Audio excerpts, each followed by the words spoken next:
Seigneur soit avec vous. Et avec votre esprit. Évangile de Jésus-Christ selon saint Luc. Gloire à toi, Seigneur.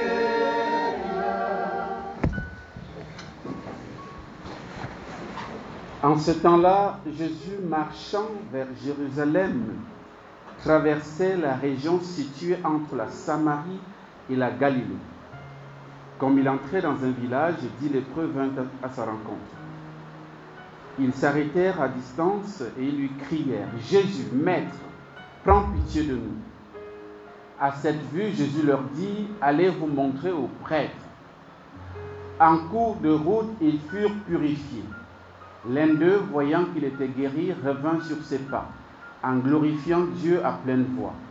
Il se jeta face contre terre aux pieds de Jésus en lui rendant grâce. Or, c'était un Samaritain. Alors Jésus prit la parole en disant « Tous les 10 n'ont-ils pas été purifiés?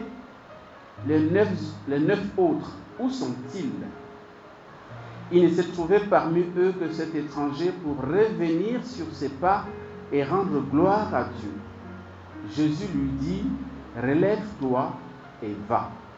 Ta foi t'a sauvé. » Acclamons la parole de Dieu. Alléluia, alléluia, alléluia. Alléluia, alléluia, alléluia.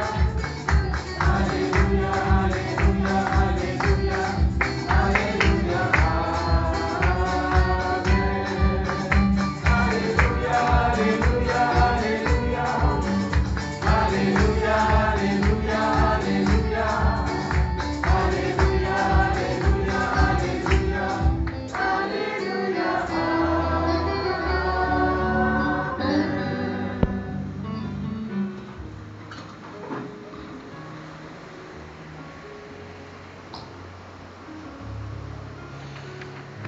Dans la première lecture, frères et sœurs, nous avons une interpellation, si je puis dire, du Seigneur aux responsables, à ceux qui tiennent la place de chef, de roi. Ça tombe bien puisque nous célébrons aujourd'hui, nous marquons cette journée pour méditer sur la paix dans notre pays. Et je sais que d'emblée, nos regards se tournent vers ceux qui nous commandent, qui gèrent le pays. Qu'est-ce que vous en faites? C'est un peu ça. Mais comme je le disais au début de la messe, la paix commence par nous. Ça commence par chacun de nous. Comme disait quelqu'un, si chacun balaye devant sa porte, la République sera propre. Évidemment. Voilà. Donc, bien sûr, nous sommes chacun responsable à son niveau à devenir un artisan de paix, puisque c'est même une béatitude, donc c'est une exigence pour nous. Mais aussi, du point de vue étatique, du point de vue de la nation, du pays, la paix dépend de la manière dont nous sommes gérés. Ça dépend des responsables politiques, militaires et traditionnels, tout ce que vous voulez, tous ceux qui ont un pouvoir, tous ceux qui ont une autorité. Et à ces propos, dont Dieu, dans la première lecture, à travers ce livre de la sagesse, s'adresse au roi. Écoutez au roi, comprenez, instruisez-vous, juge la terre. Soyez attentifs, vous qui dominez les foules, vous qui vantez de la multitude, qui vous vantez de la multitude de vos peuples, car la domination vous a été donnée par le Seigneur et le pouvoir par le Très-Haut, lui qui examinera votre conduite et scrutera vos intentions. Autrement dit, le pouvoir vous a été donné. Bon, il faut toujours nuancer. Est-ce que c'est Dieu qui donne le pouvoir à tout le monde? Ça, bon, c'est une question discutable, mais toujours est-il que lorsque la personne arrive au pouvoir, que ce soit par force ou de manière démocratique, c'est quand même avec la permission de Dieu. Même si ce n'est pas avec la volonté de Dieu, c'est avec la permission de Dieu. Bon, un jour, on parlera de ce qu'on appelle la volonté première de Dieu, la volonté conséquente de Dieu. Bon, on ne va pas aborder ça aujourd'hui. Donc, mine de rien, celui qui est à la responsabilité, quelle que soit la manière avec laquelle il est arrivé, cette personne est quand même y arrivée avec la permission de Dieu. Et donc, le Seigneur dit, faites attention à la manière dont vous usez de votre domination, de votre pouvoir. parce que je scrute votre conduite. Autrement dit, vous aurez des comptes à me rendre. Voilà. Vous aurez des comptes à me rendre. Et le Seigneur dit en effet, vous êtes les ministres de sa royauté. De la royauté de Dieu. Ceux qui tiennent le pouvoir exercent leur pouvoir relativement au pouvoir suprême qui est tenu par Dieu lui-même. Le véritable roi du monde, c'est Dieu, celui qui l'a créé. Et donc tous les rois de la terre sont relatifs au vrai roi. Ils doivent exercer sous l'ombre de Dieu. Il n'y a pas longtemps, on a eu l'évangile où Jésus disait, n'appelez personne père sur la terre. Hein, vous vous souvenez? Alors vous appelez Père Pierre-Marie de Caïs, Père David et tout ça. Donc, voilà. Mais c'est dans la mesure où nous exerçons la paternité en relation avec la paternité suprême qui est celle de Dieu. Voilà. On est au service, on est des ministres, on est des serviteurs de la paternité de Dieu lorsque nous exerçons en tant que prêtre, en tant que père. Et c'est la même chose pour le roi, pour les chefs d'État et tout ça. Ils exercent leur autorité relativement à l'autorité suprême qui est celle de Dieu.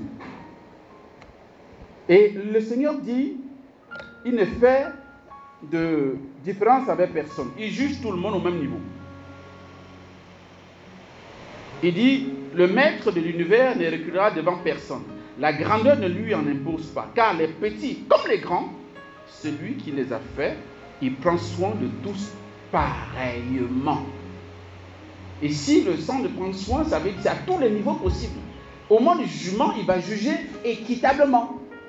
Bien sûr, chacun en fonction de ce qu'il a occupé comme fonction, en fonction de la grâce qu'il a reçue du Seigneur et tout ça. Mais le Seigneur ne va pas faire des exceptions, il ne va pas dire, comme tu es chef d'État, comme tu as été chef d'État sur la terre, donc tu auras un privilège particulier. Non, non, non, non, non. Chacun va passer à la casserole, comme on dit. Hein? Chacun va passer à la trappe. Chacun. Et donc, le Seigneur invite donc les souverains afin qu'ils apprennent la sagesse. Et la sagesse s'apprend par la méditation de la parole de Dieu. C'est pourquoi il va dire dans la finale du texte, recherchez mes paroles, désirez-les, elles feront votre éducation.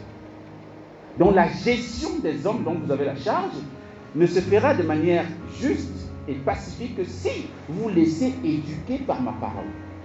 Si vous vous soumettez à la lumière de ma parole. Et il faut que vous sachiez que la plupart des lois humaines, ce n'est qu'aujourd'hui que ça commence à changer avec le désordre, les mœurs et tout ça dans le monde.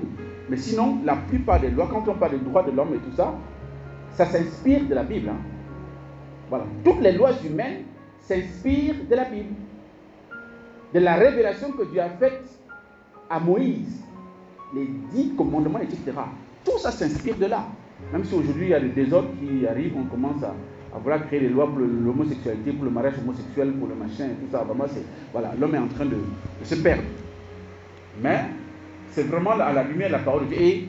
Et Dieu dit dans sa parole, parlant d'Israël, que même les peuples alentour diront, mais quelle est cette nation dont le Dieu est si proche et qui leur communique lui-même la loi à vivre, la conduite à tenir.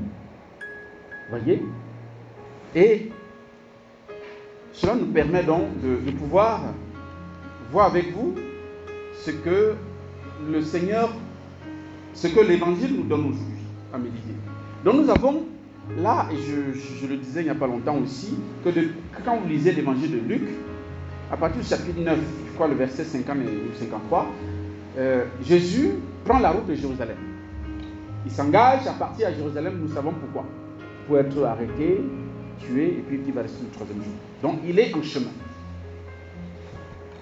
Bon, nous sommes au chapitre 9, donc ça commence au chapitre 9 de Luc. Là, Jésus est arrêté dans quel chapitre Luc? D'abord, Luc a combien de chapitres? Il fait un test comme ça pour savoir où est-ce que vous en êtes dans votre lecture biblique. Combien? Luc a 7 chapitres. Combien de chapitres? Combien? 50 et quelques. Bon, pour la petite histoire, pour vous aider, l'évangile des 4 évangiles le plus long, c'est Matthieu. Il a 28 chapitres. Donc, quand vous dites la 50 là, ça veut dire que vous n'êtes plus dans la même Bible que la nôtre. Voilà. Luc a 24 chapitres. 24 chapitres. Donc il est le deuxième évangile le plus long, après celui de Matthieu. Donc, c'est très facile de savoir la disposition des derniers chapitres des évangiles. Le dernier chapitre parle de la résurrection en général. Donc, si le dernier chapitre de Luc parle de la résurrection, c'est le chapitre 24. Et l'avant-dernier chapitre parle de l'arrestation et même de la mort d'abord. La mort, c'est chapitre 23. L'arrestation, chapitre 22. Vous voyez? Donc, nous sommes au chapitre. Donc, Jésus commence. Saint Paul raconte le départ de Jésus, le pèlerinage de Jésus à Jérusalem à partir du chapitre 9. Aujourd'hui, nous sommes au chapitre 17. Et donc, on dit, Jésus marchant vers Jérusalem, traversait la région située entre la Samarie et la Galilée. Donc, il est en train de sortir de la Samarie. Il est dans une région tampon qui sépare la Galilée de la Samarie. Vous savez que la Palestine à l'époque avait 3 entités. Il y a la Galilée, il y a la Samarie et puis il y a la Galilée. Voilà. Et donc, dans cette étape-là, il est accosté par une communauté de personnes assez particulière, une communauté de malades. Des lépreux, 10 lépreux, 20 à sa rencontre. Ils s'arrêtaient à distance. Vous savez pourquoi? Parce qu'ils sont malades. Et ils criaient, parce que comme ils étaient un peu plus loin, donc il fallait qu'ils crient fort. Jésus, maître, prends pitié de nous. Bon. Jésus, on dit à cette vue, Jésus leur dit, tranquille, allez vous montrer au prêtre. Bon, peut-être ce n'est pas trop ce qu'ils attendaient, mais bon, Jésus a dit, allez vous montrer au prêtre. Et ce qui est extraordinaire, c'est qu'ils obéissent. Pourquoi Jésus dit, allez vous montrer au prêtre? Mais parce que, et ils le savent, c'est pourquoi ils partent vers le prêtre comme Jésus a dit, parce que selon Deutéronome, je crois que je ne sais plus quel chapitre de Deutéronome, c'est le prêtre qui, comment on dit ça, qui constate, qui discerne qui est malade, qui est lépreux ou pas. Vous comprenez? Vous savez que Israël, et ça c'est très important aussi de savoir, Israël n'a qu'une seule culture, la culture religieuse. Israël, c'est un peuple vraiment unique, béni. Ce n'est pas Israël aujourd'hui, c'est un peu mélangé. Aujourd'hui, là, c'est un peu mélangé. Donc, je parle d'Israël de la Bible. C'est un peuple créé par Dieu. Et donc, toute sa culture est religieuse. Israël n'est pas comme nous. Nous, on est d'abord... Bon, l'évangile est venu chez nous après. Donc, nous, on a notre culture. On a adoré les arbres, les rivières, les forêts. D'abord, même, ça continue encore même. Voilà. Donc, Israël n'a pas connu ça. Comme c'est un peuple créé par Dieu, ce qu'il a connu, c'est Dieu. Donc, c'est la parole de Dieu qui fait sa culture. Quand on parle des danses d'Israël, c'est des danses, c'est la parole de Dieu qui est dansée. Ce n'est pas des danses profanes, non. Elles sont sacrées parce qu'elles s'inspirent uniquement de l'Écriture, parce qu'Israël n'a pas autre chose. Israël n'a que ça. Et donc, le prêtre tenait lieu, ou bien les hommes de Dieu, n'est-ce pas, dans le peuple juif, tenaient lieu en même temps des chefs religieux et des chefs politiques. Et donc, si quelqu'un avait de la lèpre, il faut que le prêtre discerne, voilà, confirme que cette personne a la lèpre et on te met à l'écart de la société. Bon, c'est normal parce que ça n'a pas de traitement. Je ne sais pas si aujourd'hui on traite la lèpre. On traite aujourd'hui. Voilà. À l'époque, il n'y avait pas de médicaments. Donc, c'était une maladie incurable, entre guillemets, puisqu'aujourd'hui c'est devenu curable. Et comme elle est contagieuse, il fallait que les malades soient mis en marche de la société pour éviter de contaminer tout le monde. Voilà. Et donc c'est le cas. Donc le prêtre, quand le prêtre dit que quand tu as les blanchâtres sur la main, quand tu as les trucs bizarres, tu viens voir le prêtre examine, il dit non, mon ami, tu es lépreux. Donc tu commences à te vêtir du sac, tu prends une clochette, tu marches avec toi et tu vas habiter avec les autres qui sont malades. Vous restez ensemble là-bas. Donc, et quand tu vas te déplacer, il faut sonner pour dire dégagez parce que le malade est en train de venir. Voilà, c'est comme ça. Et donc, lorsque Jésus dit allez vous montrer au prêtre, ils y vont parce que justement c'est le prêtre qui. Voilà. Bon, sauf qu'ils sont partis avec la maladie. Mais ils ont obéi. Dans leur obéissance, en chemin, ils ont retrouvé la guérison. C'est ça qui est beau. Donc, première leçon, apprenons à obéir à la parole de Dieu. Parce que nous, là, on est champion de dire vraiment, Seigneur, là, vraiment, toi, tu vois que tu es dur. Vraiment, c'est trop demandé. Tu me demandes de pardonner à telle personne qui m'a fait ça, qui m'a fait ci, qui m'a fait ça. Tu me demandes pardon. Non, toi, tu exagères, Seigneur, c'est pas possible. Je ne peux pas. On est toujours dans je ne peux pas. Toujours en train de, voilà, de régerber, de mettre en doute la parole de Dieu. Allez vous montrer au prêtre et les gars se tentent. Sans dire, mais Seigneur, on veut la guérison, toi tu nous envoies sur eux. Parce que nous, on pense qu'on est trop intelligent. On va dire à Jésus, non, mais pour aller voir le prêtre, il faut d'abord guérir. Donc guéris-nous d'abord, et puis non, ils ne sont pas ils ne discutent pas avec Jésus. Ils obéissent, point final. Et dans l'obéissance, en chemin, ils trouvent la guérison. Par contre, et c'est là où il faut comprendre le sens de la guérison de Christ. Dieu ne fait pas un miracle pour faire un miracle. Il fait en vue de quelque chose. Sinon, ça ne sert à rien de faire un miracle. Donc, l'un d'eux, parmi les 10, c'est encore qu'il est guéri. Il ne va plus chez le prêtre. Il retourne sur ses pas. Est-ce qu'il n'est plus dans l'obéissance ou pas? Est-ce qu'il a désobéi en retournant? Puisque Jésus a dit, allez vous montrer au prêtre. Jésus est le véritable prêtre. Amen. Jésus est le véritable prêtre. C'est même le seul prêtre. Il va vers le prêtre même. Il se tourne pour aller vers Jésus pour lui dire merci. Rendre grâce. Sachons remercier le Seigneur. Sachons dire merci au Seigneur. Nous sommes souvent trop ingrats. Nous sommes des enfants gâtés, mais ingrats. Et lorsqu'il revient pour remercier le Seigneur, Jésus s'interroge, non pas sur lui, mais sur ceux qui ne sont pas là. Vous voyez? Le cœur de Dieu.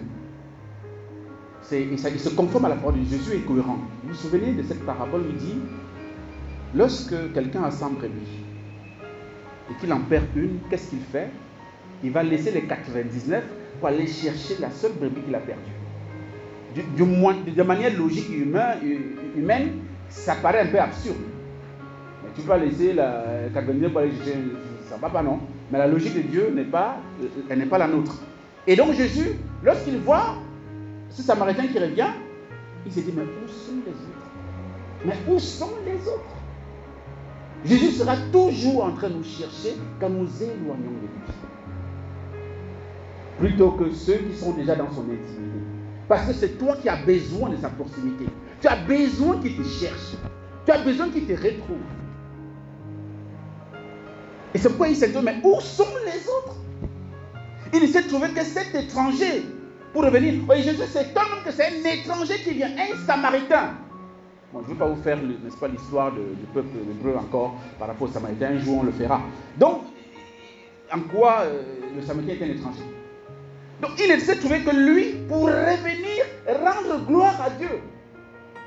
Alors que ceux qui ne sont pas venus sont des Juifs. Autrement, ils sont des croyants. Ils sont mieux placés que ce Samaritain pour savoir qu'ils doivent revenir sur leurs pas et remercier le Seigneur. Nous sommes un peu comme ça, les enfants gâtés, c'est nous. Les cathos, là. Nous sommes parfois trop ingrats, même par rapport aux énervés. Ils sont parfois plus reconnaissants que nous. Ils louent le Seigneur parfois plus que nous. Comme nous sommes des enfants gâtés, on est là, voilà, on se pavane, on est suffisant, on est machin, on est arrivé, quoi. Ah non, les amis. Il faut qu'on se bouge. Il faut qu'on se bouge. Et donc, l'action de grâce. Et cette action de grâce, cette reconnaissance de ce Samaritain guéri, purifié, va lui permettre de gagner une autre grâce que les autres n'ont pas reçue. Et c'est ça le but d'une guérison, d'un miracle. Le Seigneur lui dit, relève-toi et va. Ta foi t'a sauvé. Ta foi t'a sauvé. Et cette deuxième grâce est supérieure à la première. Que sert à l'homme de gagner le monde entier? C'est perd son âme. Que c'est à l'homme d'être en bonne santé 24 sur 24 de janvier à décembre. Toutes ces années, s'il n'est pas en communion avec son Dieu, s'il n'a pas le salut, ça ne sert à rien. C'est l'essentiel que nous devons demander, frères et sœurs, pour nous. En temps de guerre comme en temps de paix, nous devons rechercher la face du Seigneur, nous devons chercher le salut de notre vie, le salut de notre pays, pour lequel nous prions particulièrement aujourd'hui. Que le Seigneur nous bénisse et nous exauce.